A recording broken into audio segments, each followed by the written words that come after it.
So thank you, everybody. It's been a real pleasure to listen to all of the talks so far and to all the inspirational stories that we've heard.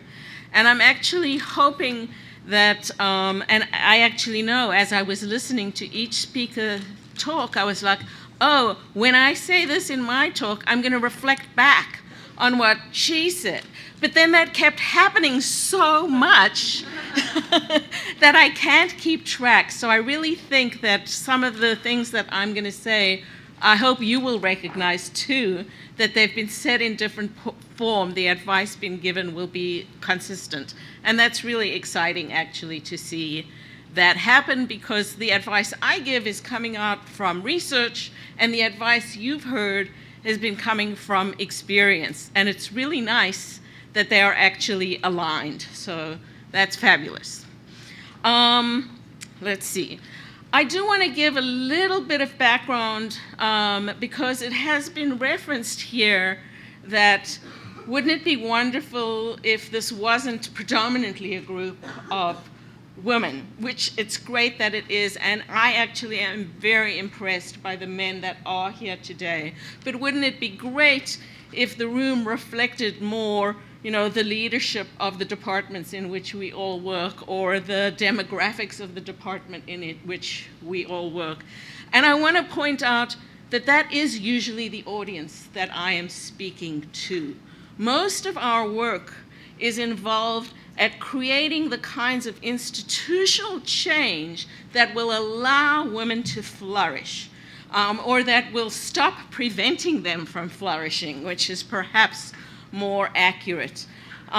Professional development, networking, mentoring is great for everyone, but we kind of take the approach that it's not the women that need to be fixed, it's the institutions and everybody in them and the policies and practices that are the general operating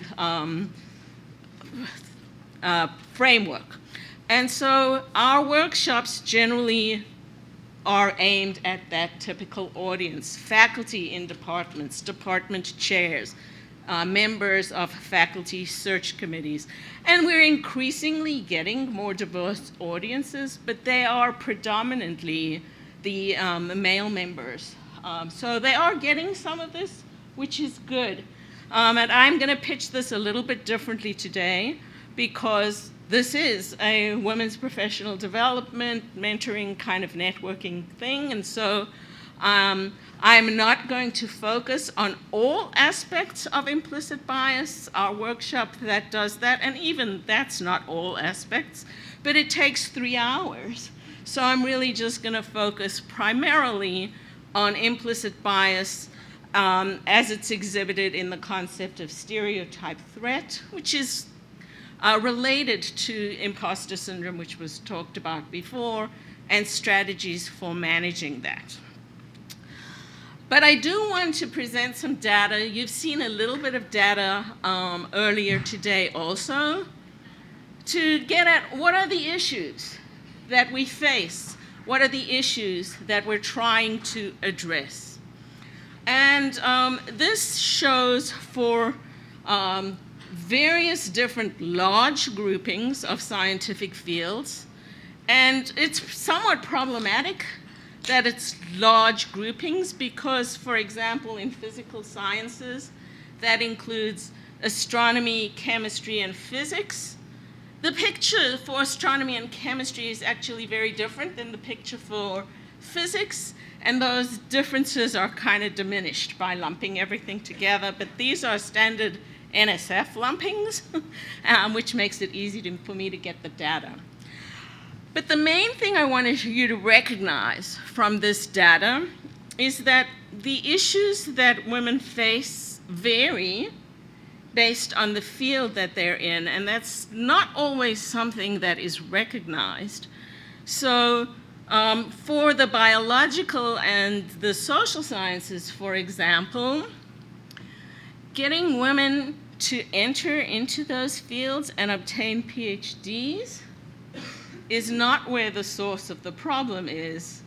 It's retaining women through the different ranks And as you will see, with each successive rank, there are fewer and fewer women.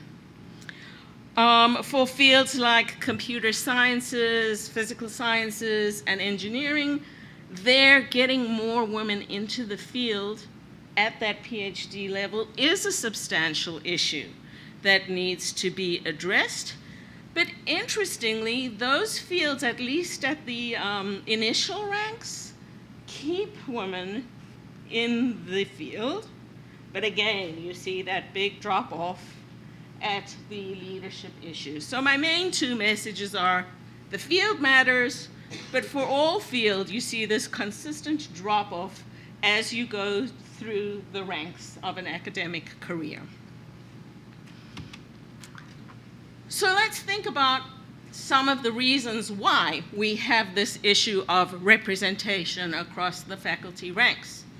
And I want to point out that some of the suggestions of reasons to explain these data, just research shows are not adequate explanations. And these are ones that you will hear commonly, not in rooms like this, but out in the rest of the world. And one of them is, well, it's a pipeline problem. We just need enough women to enter the field, and over time, the problem will just take care of itself. That data I just showed you, pretty substantial proof that actually that's not a sufficient explanation. Another common explanation, well, maybe it's a lack of interest. Maybe, women aren't interested in math or engineering or computer science, or maybe they just don't have the innate ability to be successful in these fields. Maybe they're not committed enough. Well, again, research shows if you get them into the PhD level, they're committed, they have the ability, and men and women express the same kinds of scientific and leadership aspirations, and men and women are both equally effective in leadership positions, if they're good leaders, that is. So that's not really a sufficient explanation either. Well, we hear this all the time. Well, women choose to leave these demanding professions in order to raise families.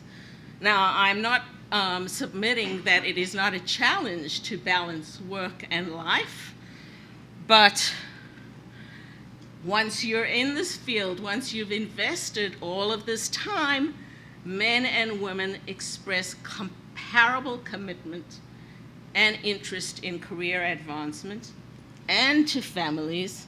And it behooves institutions to put policies and practices into place so that women don't have to make these difficult choices. So this in and of itself is not sufficient reason to explain the data. What about overt discrimination? Some of the examples shared by some of the other speakers are suggestive of overt discrimination. And overt discrimination exists. So I don't want to deny that.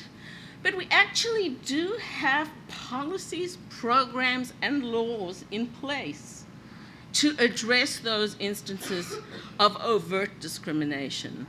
Also, as individuals, when it's overt discrimination, we're able to recognize that. And we know how to respond, and we know it's the problem of the other person. So these might be an issue. That's supposed to be a question mark, not an X, sorry.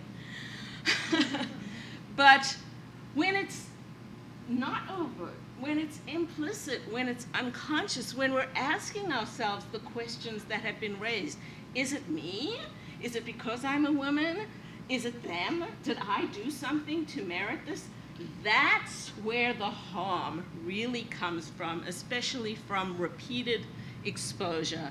And so we think these kinds of implicit biases, unintentional slights, unconscious devaluation of women's abilities and contributions contributes quite heavily to the data we see and to the other problem women face, which is issues of climate within their departments. And survey after survey after survey from many different schools, many different research studies indicate that even when women are experiencing a positive climate in their departments, they're experiencing a more negative climate than their male colleagues. They feel less respected for their work, less valued, like they have to work harder in order to be judged as competent in their field. They have greater difficulty balancing work and family life. They do more of the academic service work, and they experience more harassment, both general harassment as well as sexual harassment, and I think that came out in the stories as well. So, how many people were not here for the first part of this workshop today in the morning? Just a handful. Okay. So I'm not going to go too much then into what is implicit bias. I will a little bit because we did cover that this morning. But this is kind of the outline for the rest of my remarks here today. I'm going to talk a little bit about what implicit bias is. I'm going to talk about how this plays out for science and leadership. And then I'm going to focus in on how implicit bias influences stereotype threat, what stereotype threat is, and strategies for minimizing the influence of stereotype threat. So, a substantial body of research demonstrates that all of us hold implicit or unconscious assumptions about groups of people. This was covered this morning. I do want to point out that based upon the discipline of research, there are a whole bunch of other terms that mean the same thing. Implicit bias, unconscious bias, cognitive shortcuts, statistical discrimination. And if any of you have read Daniel Kahneman, who won the Nobel Prize in Economics in 2001, his book Thinking Fast and Thinking Slow, thinking fast or system one thinking is also the same as implicit bias. And basically it refers to the tendency of our minds to apply characteristics of groups, whether those characteristics are real or inaccurate assumptions or imaginations, but our minds tend to apply those stereotypes or characteristics of groups to individual members of the group, whether they apply to that individual or not. And the reason our minds tend to do this is simply because that's the way our human minds work. We are at the top of the food chain for many reasons, one of which is the very effective, efficient functioning of our brains. It allows us to very quickly categorize people and objects and things around us so that we can make judgments quickly. And we need to do this. We would not survive if we couldn't do this. How many of you have ever driven to work and not really known how you got there? Right? So our minds are constantly doing things without our conscious attention to those. And we're learning, we're making judgments and taking actions based on our lifetime of learning, of messages we've received from a very, very young age before we actually had the capacity to decide, do I agree with this? Don't I agree with this? It's just all been taken in. And this process is not infallible. As useful as it is to us, it can be subject to error. So I'm going to show you a couple of examples of how it can be subject to error. And this is in terms of errors in perception, errors in our actions, errors in our evaluative judgments. So in terms, oops, I'm going backwards, sorry. So I'm going to ask you to take a look at these two tabletops. Can anybody see that these two tabletops are the same size? No. I'm seeing quite a few shaking heads. Well, actually they are. Does anyone believe me? No, none of you believe me. So I'm going to demonstrate it. I'm going to just draw a shape on top of this table, scoot it over. Believe me now? Or did some of you think that the shape kind of like squished as it rotated? That's what it looks like to me. It looks like it's changing shape. So for those skeptics, we're going to do things the old-fashioned way here. Transparencies, remember these? Some of you remember these. So two. And some of the volunteers are handing out copies so you can try this for yourself. All you do, put them right on top of each other and rotate the shape over. And it is, in fact, exactly the same size and shape. So I'll let you try that by yourself a little bit.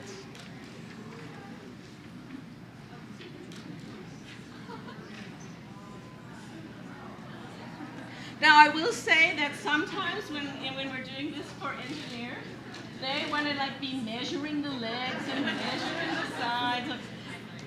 But why do we see these tables as different, even though they're the same? We are relying on all our years of learning of how to depict and how to interpret three-dimensional objects in a two-dimensional space. This is an optical illusion that plays on that learning, but it shows how our very eyes and our brain's interpretation of what we're seeing is not correct. The other example I was going to use, you did this morning. It's the Stroop test. So I'm not going to make you do it again because you have done it before. This is a different way of doing the Stroop test. But the reason, I do want to say, the reason why it was harder for you to call out the colors when the color and the name of the word did not match is because you are relying on your ability to read, which you have learned since you were 4 or 5. Now, if you didn't learn to read English, the Stroop test is actually a bit easier, probably, for you to read. Although if the words were written in your native tongue, it would be just as difficult. So again, once you learn how to read words, and they're not just squiggly lines and dots anymore, you can't not read them. So the first instinct of your mind is to read that word. And so this same kind of action comes out when you're interacting with and evaluating people. Everything you've learned about them as a group is what comes to mind first. And it's going to take more mental effort to avoid that snap judgment. So I want to share with you one interesting study that does take this into the human realm. So this study was conducted a while ago by Donald Rubin, who is a linguist. And he took several sections of his classes, and he had them listen to a recorded reading of a short essay, about 450-word essay on the scarcity of helium, which was recorded by a standard American speaker, one of his TAs, a TA in communication arts, who was actually known for having a very clear speaking style, and she was born and raised in Ohio. But for each section of his course, he randomly assigned the students in each of the sections to a photograph depicting the person who he told them was doing the reading. And so they got a photograph of either a white woman or an Asian woman. So all the students are hearing exactly the same recording, some of them think it's a white woman speaking, some of them think it's an Asian woman speaking. And Ruben asked them, how much accent did you hear when you were listening to this recording? Those who thought an Asian woman was speaking heard more accent. They expected the Asian woman to have an accent. How many native-born Asian Americans get this? Lots. Also, Hispanic people. It's assumed that English often isn't their first language. So expectations drove what the students actually thought they were hearing. So this is a very powerful indication, I think, of how inaccurate our brains can be when we're relying on assumptions. So how does this play out in science and leadership? So this is leading in one form of bias that kind of drives all the rest is expectancy bias. And that is expecting certain behaviors or traits in individuals based on stereotypes about their social category. So what is a social category? We all belong to multiple social categories. Gender is a social category, race and ethnicity are social categories, religions are social categories. You're all from Chicago, Chicagoans is a social category. We spoke about stereotypes about engineers. Engineers is a social category. And from these social categories, expectations arise, some of them based in fact, some of them perhaps assumed or inaccurate. But we are going to expect those traits. We often say, we're from Wisconsin. What are the stereotypes about people from Wisconsin? What do we like to drink? Beer. What do we like to eat? Cheese. And this one's for Colleen. What football team do we root for? Right, okay? So, obviously, that's true of a lot of Wisconsinites. But all three of those are not true of all Wisconsinites. There are some for which only one may be true, some for none may be true. Nevertheless, that's a nationwide stereotype. Not a harmful one, but nonetheless, if you meet somebody from Wisconsin, you might assume they like cheese and maybe they're lactose intolerant. Now, we know these stereotypes, as I've just demonstrated, and just knowing the stereotype can influence your judgments and behaviors. So as more proof that we know the stereotypes, I'm going to ask you to call forth some of them in the realm of gender. And I want to point out here, as was also recognized at the very beginning, gender is really expressed on a broad continuum. But our stereotypes about gender are binary. And in fact, it is the binary nature of our stereotypes and the fact that people who exist somewhere on that continuum don't necessarily adhere to those stereotypes that creates all kinds of issues for people across that spectrum. But we know those ends of the spectrum. So you don't have to believe that the stereotypes are true or accurate, but you know what they are. So what are common stereotypes in our society about men? Just call them out. Logical. Strong. Unemotional. Okay. Research demonstrates you are all correct. These are, research shows, by having people conduct a little bit more sophisticated exercises than what you just did, these are some very common stereotypes for men. Strong, decisive, stubborn, competitive, ambitious, risk-taking, assertive, tough, authoritative, and independent. These are often referred to as agentic qualities, indicating that they're action-oriented. Okay, same task now. What are common stereotypes in our society for women?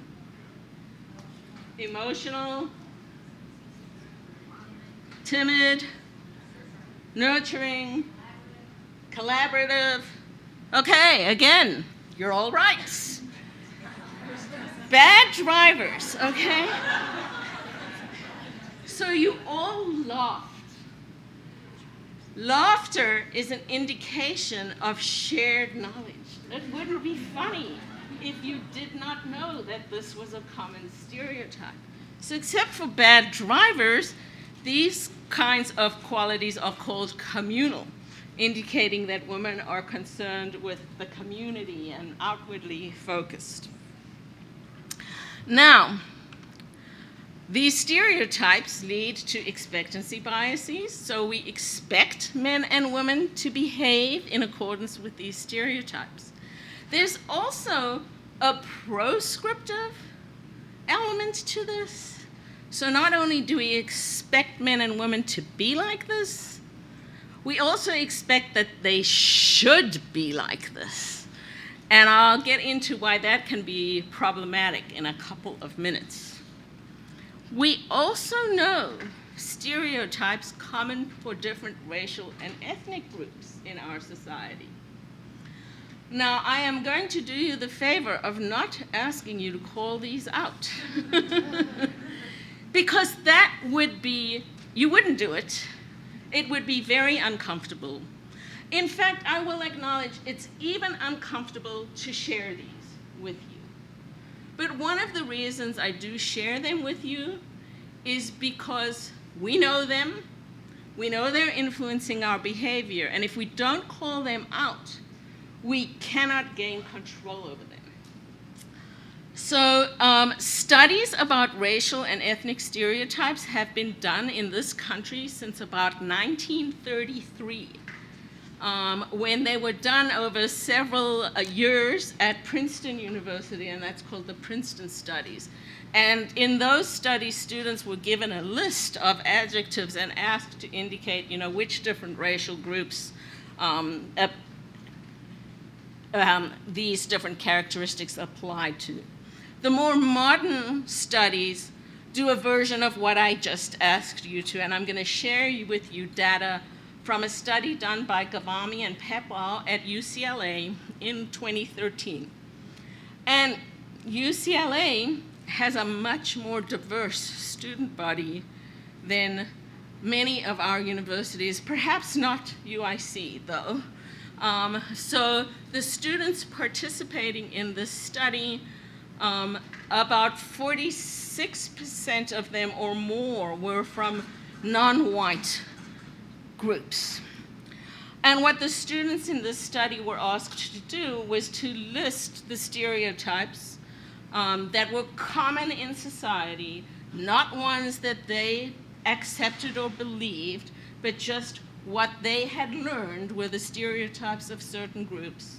And students wrote those down, and then the researchers took like the top 10 or 20 of the stereotypes that kind of were most commonly cited. So for whites, this is the list of stereotypes the students yielded. High status, rich, intelligent, arrogant, privileged, blonde, racist, all-American, ignorant. Now this actually might be influenced by the diversity of the students in the pool. I'm not sure a predominantly white group would have put up exactly the same. This is the set that they generated for Asians. And again, is it the bad drivers again that's causing the, okay. Now, I don't think anyone will dispute that these are stereotypes about this group of people. Again, some of them are positive, some of them are negative. The stereotypes for African Americans and Latinx groups, which are coming up next, are actually predominantly negatively valenced. And they are not easy to look at or to read out. But again, the reason I put them up here is to help increase our awareness that these are the stereotypes that confront our colleagues and our students from these groups multiple times on a daily basis. Criminal, athletic, poor, unintelligent, uneducated, illegal immigrant, uneducated, lazy. And I want to call particular attention to the fact that unintelligent and uneducated come up in these stereotypes, and these are qualities that are highly valued in our academic environment. So we need to be aware that we could be being influenced by these stereotypes. Now, I also want to point out this study, I've just presented the generic racial and ethnic stereotypes the students generated. This study was actually also about intersectionality. And I want to go back to the gender stereotypes and point out, without being asked, the stereotypes you generated and the stereotypes on this list really are stereotypes about white women. And all of these racial stereotypes and ethnic stereotypes actually align more closely with men from these different groups. So unbidden, that's what we default to. And when they ask specifically about stereotypes of women from these different groups, you get a somewhat different list. And I am going to spare you by not going into that list. But I find it interesting that these are our defaults. For gender, we default to white women. For race and ethnicity, we default to men when we're thinking about the stereotypes. Okay. I said that I was going to talk about some of the problems with these stereotypes. And this is because expectancy bias, another form of that is competency bias. So we tend to assume that members of historically lower status groups, which includes women and people of color, are usually presumed to be less competent across a number of domains in comparison to white men who have typically held positions of authority, power, and prestige in our society. So going back to this list of gender stereotypes, which set of stereotypes aligns most closely with our stereotypes about scientists and/or engineers? The male agentic stereotypes. And similarly, which set of stereotypes align most closely with our stereotypes about leaders? And in case there's any question, here's the stereotypes about leaders. Now, as was pointed out, good leaders, if you really think about the qualities you want in good leaders, you need characteristics from both sets. But our stereotypes about leaders align with the agentic male stereotypes. And this is where that proscriptive men should be X, women should be Y, comes into play. Because for men and women, there are social penalties to pay when you violate the stereotypic norms for your group. So women who are good leaders and display agentic qualities, we have a lot of nasty words for those women, right? Similarly, men who show communal traits, there are some very unpleasant words to describe men in that way. And I do just want to point out some of the advice to Chen in the study. If she had been more aggressive, this research tends to suggest that could have backfired on her. So it's a very narrow line that women are asked to walk in the domain of science and leadership. So So let's take this into the areas of stereotype threat. So this is just a definition here of stereotype threat. This is stereotype priming, which is key to understanding stereotype threat. So stereotype priming refers to showing or exposing people to words, images, or pictures that align with stereotypes of any particular social category. And you can manipulate this stereotype priming in laboratory settings, but one of the things that's so powerful about stereotype priming is that we're surrounded by it all of the time. But research-wise, it's helpful to show how this can influence our judgments and our behaviors because it can be controlled.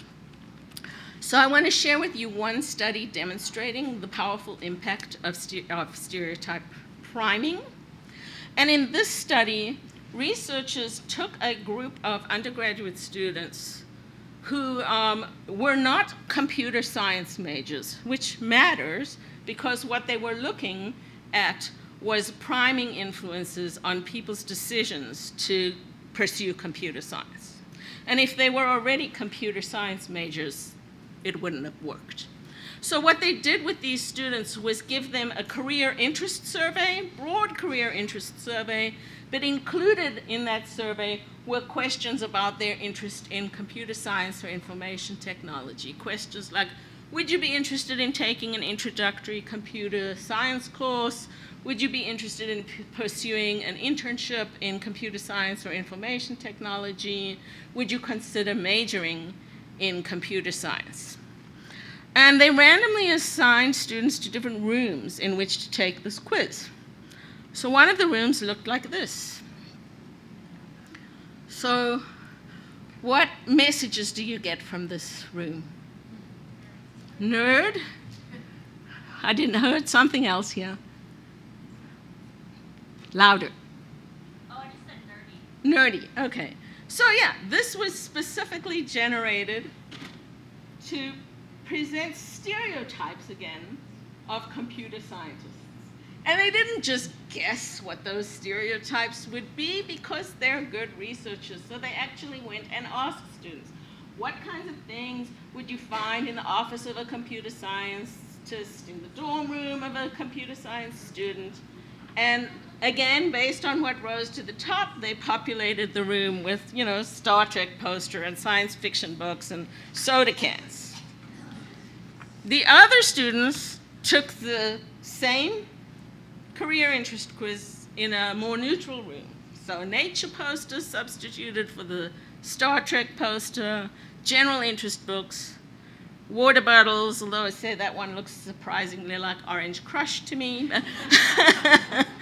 Nonetheless, they were interested in, did the room change how people responded to those questions on the career interest survey?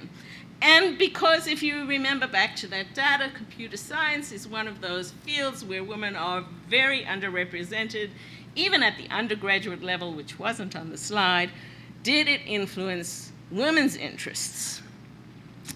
Well, you know what the answer is. Profoundly influenced women's interests.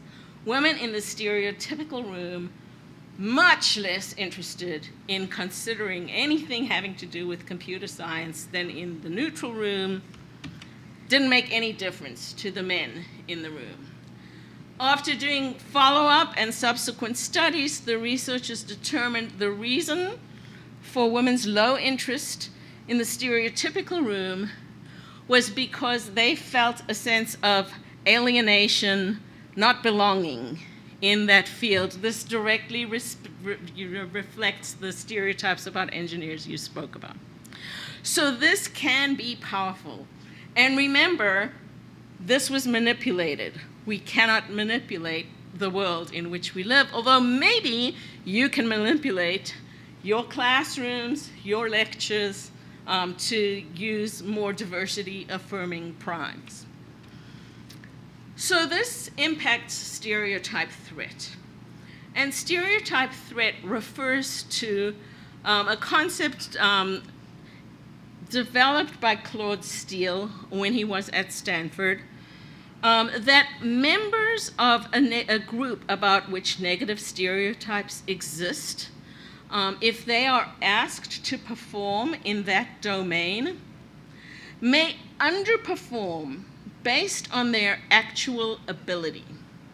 And the theory is that this underperformance is caused by anxiety, conscious or unconscious, that they might confirm the stereotype about their group, or that they might be judged in accordance with the stereotype about their group. And the thought is that anxiety interferes with cognitive processes like short-term memory and other processes which contributes to the underperformance. Now, Claude Steele also makes the point that because of the stereotypes that I just showed you about African Americans and intelligence, this can also refer to other groups, Latinx and intelligent, that whenever they're asked to perform an intellectual task, they are likely subject to stereotype threat. And he demonstrated in the lab that this underperformance can be diminished if you remove stereotype threat from the equation. So because this is kind of the foundational study for stereotype threat, I want to share with you a little bit about how he conducted this study. He took black and white undergraduates at Stanford University and gave them a test based on some of the most difficult verbal questions on the GRE. And he randomly assigned these students into two groups, one of whom took the test under high conditions of stereotype threat and one under low conditions. So when stereotype threat was high, and that is it's high for the African Americans in the group, the students were told, this is a test of your verbal abilities. It's an intellectual test, just like the actual GRE is. In low stereotype threat, the students were told, this is a test of the strategies that students use when they're trying to solve difficult problems. So it is not about your verbal abilities or your intelligence. So when stereotype threat was high, you see here that the black students, illustrated by the pink bar, got less questions right than the white students. And even the white students only got about half of the questions right, indicating the level of difficulty of the test.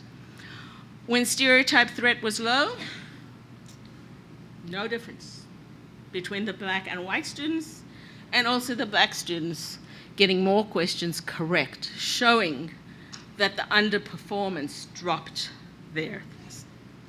So as depressing as this is, the one good thing that comes out of it is that stereotype threat can be manipulated. So there are things you can do to reduce stereotype threat. And this applies to every social category, as these studies show. You can induce stereotype threat in white men when you ask them to perform an athletic task if you tell them that black men are usually better. Then white men underperform. So this can be manipulated across the board. This study by Xie et al. Is a very powerful study showing how stereotype threat can be manipulated. It looked at Asian women and mathematics. So you've got two kind of competing stereotypes going on here. Stereotype that women are not great at math, stereotype that Asians are great at math. So they took this group of Asian women and made three different randomly assigned groups. One group, they primed, and this is where stereotype priming comes into play with stereotype threat. They primed them to think about their gender identity by asking them to take a little survey, like, do you live in a co-ed dorm? Are the bathrooms on your floor co-ed or single sex? Another group, was primed to think of their Asian identity. You know, what generation of your family first moved to this country? What language is spoken in your home? And the third group received no priming. So relative to that control group that received no priming, the group primed to think of their Asian identity performed better. The group primed to think of their gender identity performed worse. Fascinating study. Similar studies have been done with women and leadership. When you prime women by exposing them to commercials showing either gender stereotypical roles or gender counter-stereotypical roles, women primed with counter-stereotypical roles are more likely to select a leadership task when given the option of a leadership or supporter role. If they've been primed with stereotypical tasks, they have less confidence in their ability to lead and are less likely to choose the leadership role. So again, and we're probably all subject to this. In fact, I was telling my daughter how nervous I was to come give the talk because I'm being presented as a leader in the field, and I'm realizing that I'm experiencing stereotype threat about talking about stereotype threat. So this is the data from that slide. So what can you do? This is the most important thing. Just knowing the stuff, that actually does help. Knowing about the existence of stereotype threat is one thing that helps you overcome it. Because if you are feeling any anxiety, if you're being asked to perform, or about writing a paper, or preparing a presentation, recognizing that maybe the anxiety is coming from stereotype threat can help you overcome it. But it's also important to know that there are strategies that can backfire. One of them is to attempt to suppress all of these stereotypes, saying, I'm not going to think about the fact that, women and science are unaligned. I'm not going to think about the fact that women are not good at math as a stereotype.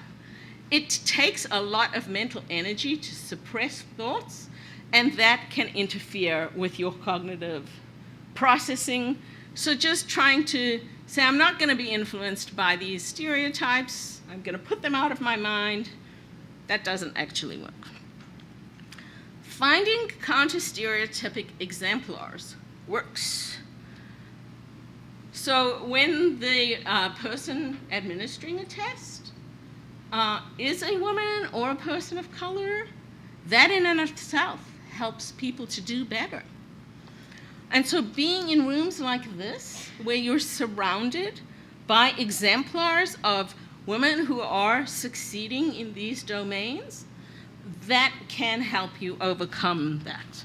So some other things you can do to increase your awareness of counter-stereotypic exemplars is participate in events like this, join professional associations in your disciplines or sub-disciplines. Google African American scientists, you'll find them. Google famous women scientists, they're there. Read biographies. There's all these social media sites. This is what an engineer looks like. Mazaran Banaji, who researches implicit bias at Harvard University, said she made a screensaver for herself of all famous women scientists, and that would just kind of roll through her monitor on her video screen. So those are all helpful things you can do for yourself. And in your roles as leaders and instructors, you can populate this into your courses. What are the pictures in the hallways, in your office, in the conference rooms, in your departments? Are they representative of the diversity you'd like to see? Paying attention to the pronouns that you use when you're referring to scientists. Do you default to the generic he, as many people do, including women, or do you use gender-neutral pronouns? In your course materials, can you include contributions to the field made by women in the discipline. So those are some things you can do in those roles. Another strategy for yourself, self-affirmation. This, before you're engaging in a task about which stereotypes of your group apply, just writing a short note to yourself that focuses on something about yourself that you value and are proud of, even if it's completely unrelated to the domain. I'm a great tennis player. I'm a good horse rider. I like to climb rocks, and I'm really good at it. So, replacing negative thoughts with positive thoughts about yourself can help minimize that. And a lot of the research demonstrating that this is effective is done at the undergraduate level, but I think it applies at other levels as well. But just to demonstrate how effective it is, students in biology classes, freshmen in universities, they show that their grade point averages increased and they were retained more in the major when they were given opportunities during the class to write these self-affirmation messages. Even more effective than self-affirmation messages is values affirmation. Reminding yourself of your goals, sorry for the typo I'm just noticing, and for your reasons for pursuing this field. Somebody said women are motivated by wanting to do something to better society or to give back to the community. If that's your goal or one of your values, remind yourself of that constantly. And if you have other goals and values, that works too. And again, this has been shown to have similar effects. This study showed that first-generation students and underrepresented minority students in biology classes, if they were given as part of the course, actually, a values affirmation exercise, they weren't told why it was there, but it improved their grades and retained them in the major. We all have multiple identities. So it has been actually shown that focusing on an aspect of your identity that isn't subject to the negative stereotype, that in of itself can also overcome stereotype threat. So focusing on the institution to which you belong, the prestige of the program in which you're working with, or if you have multiple identities, even an aspect, multiple racial and ethnic identities, even focusing on one of those identities, like the Asian woman, can also minimize the influence of stereotype threat on you. So all of these are basically efforts to consciously focus on positive aspects of yourself, and you're replacing that unintentional negative thought process that might be going on in your brain. And this might be the most important one of all. So who here has heard about growth and fixed mindsets? Okay, a lot of you have. Good. The younger the audience is, in my experience, the more people have heard about this. So this is based on research by Carol Dweck, which she started it with elementary school children. But now it's moving into higher education and even into medical education. And her research shows that if you have a fixed mindset about your own ability, your intelligence, what happens to students and professionals is when they're faced with a challenge, they're actually less likely to accept that challenge if they have a fixed mindset, because if it's challenging, you might not succeed. And if you don't succeed, that messes with your self-esteem and your self-concept and your self-identity, because you don't have what it takes to succeed. So you're reluctant to take on challenging work, and if you are struggling, you're more likely to quit or drop out. You're less resilient.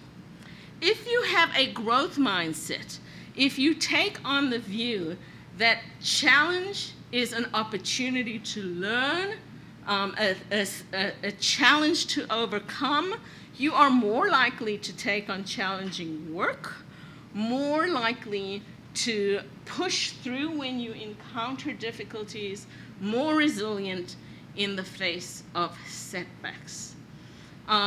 So adopting for yourself a growth mindset about your own abilities, but also giving growth mindset messages to students and mentees can be very, very effective. And this study by Canning et al. That just came out this year actually showed that STEM instructors who have fixed mindsets have fewer underrepresented minorities in their classes, and that those underrepresented minorities have less self-confidence in their abilities compared to instructors with growth mindsets. There's also a fascinating study by WISELI et al. Showing that disciplines that have kind of a sense that some kind of innate ability is what is necessary to succeed, brilliance, have fewer women and underrepresented minorities in the discipline. So this is a powerful, powerful tool you can use. These are just some messages that indicate either a fixed or growth mindset. So if you catch yourself saying them to yourself or to your students, replace them with the growth mindset message. So this is just a summary of the strategies that I've provided to you. And a nice quote that if some groups are underrepresented in science and engineering in our society, we are not attracting many of the most talented people to help us advance our fields. Questions?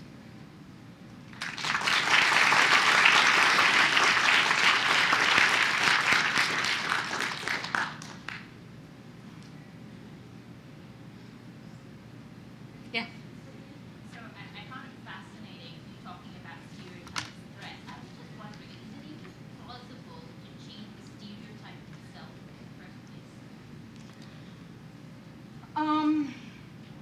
It hasn't worked so far. I mean, over time, that would be nice if that would happen, but these stereotypes are really so ingrained in our society. I don't, unfortunately, see them going away very soon. Although, I mean, I do think that's something that we're working to, and I think, you know, there are some initiatives now through movies and media and stuff like that to help change some of those stereotypes, and maybe that'll be effective, but there are also often lots and lots of counter stereotypes. I mean, the same stereotypes out there in our world today. So until our world changes, I think those stereotypes are going to be around. Ideally, it would be great if we could change them. But at this point, I think just being aware of them and consciously bringing them to our minds and intentionally making sure that we're not relying on them is our best hope for right now. I'm a historian, not a futurist. Yeah. Is there much of a difference between stereotype priming by informing the students or the people taking the test what the stereotype is, as opposed to just making them aware of the identity that is associated with the stereotype and letting them draw the connections? I'm not sure I So understand your in the question. instance of making students aware of their female or Asian identity, is it ever different if you make that stereotype explicit? Oh, I think making it explicit is the helpful piece. Better. Yes, yes. And actually, you're reminding me, there actually has been a very recent study. One of the studies about stereotypes and scientists was initiated by Margaret Mead in like 1955 or 65, which is the Draw a Scientist test. And there is at least some evidence that young children are drawing more female scientists. So, you know, maybe there's hope. Yes? We kind of talked about before how, like, we want to try to get more men in different events like this, really promoting, like, gender equality. Like,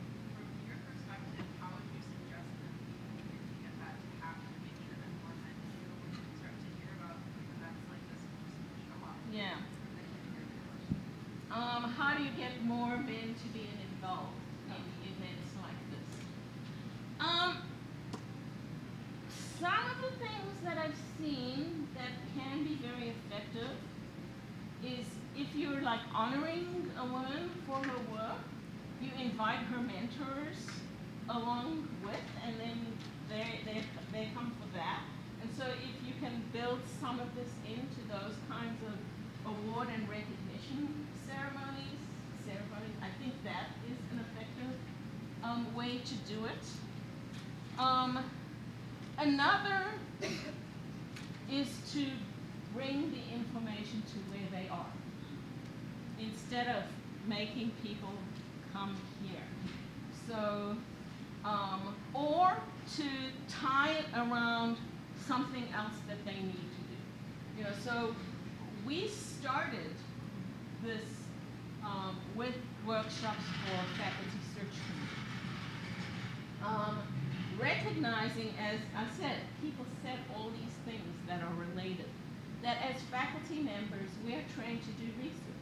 We are not trained to teach. We are not trained to run departments. We are not trained in how to do a faculty search.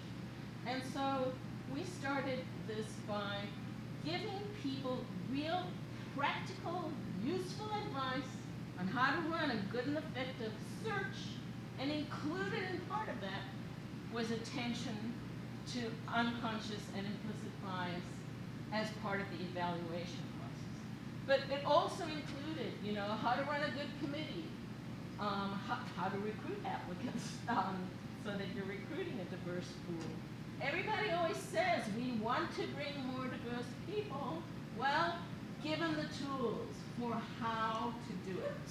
And that proved to be quite effective. And actually the piece of that workshop that people valued the most was this piece on unconscious implicit bias. And in part because it is presented as a normal functioning of the human brain. It's not presented as blaming or shaming, or it's something men do to women. Women are just as susceptible to it. That was regarded as the most valuable piece.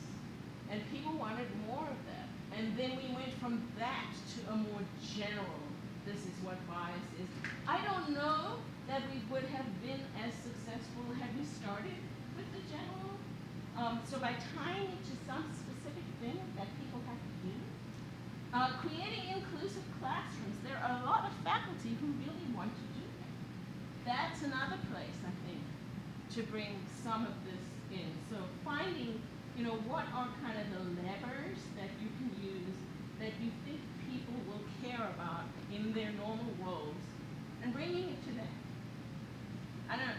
There's no magic answers to it. I will say there's a lot of we should require this of everybody, and I have very mixed feelings about that because requiring it does get people there, but research actually indicates that when it's coerced and when it's required, it's not necessarily as effective.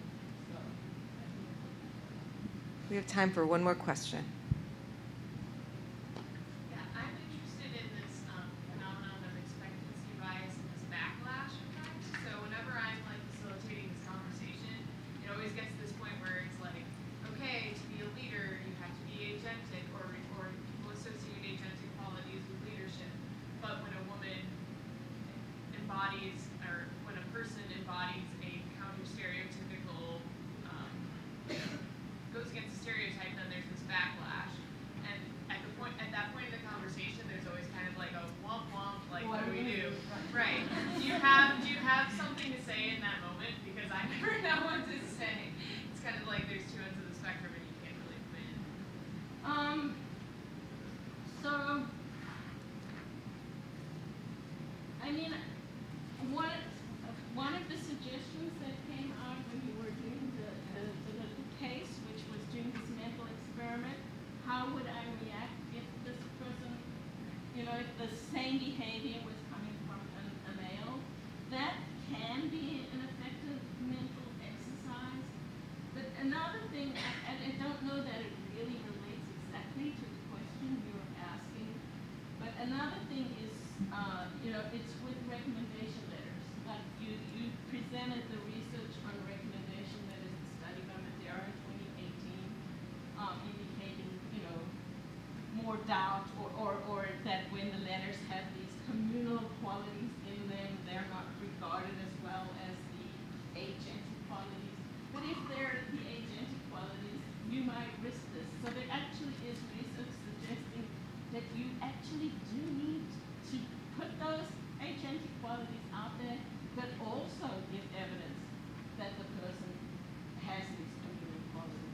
And so that might be another way to do it is Buffering it, yeah. Yeah. But there's no good answer because we are still influenced by that. Yeah, comment on that question you referenced. So I grew up in organizational psychology space. So in terms of leadership, it's not a direct answer. Obviously, you have to deal with what actually exists in the present. But there have also been a lot of conversations around recreating how we think about leadership in the first place, moving towards these more shared leadership models, as was mentioned earlier, as opposed to the traditional agentic, really strong single leader. And we do find that when we look at shared leadership as a construct, those communal leaders are generally more consistent with what is actually effective. And I think there's generally a move in the leadership literature in the space to these kinds of leadership roles that are more consistent with the types of qualities that we're trying to manage. So that's hopeful, doesn't totally resolve the issue immediately, but it's hopeful. That's my part of it. Yes, thank you for contributing that. Yeah, there is actually, transformational leadership styles are shown to be more successful and they do really more. Okay, thank you. Thank you. Thank you.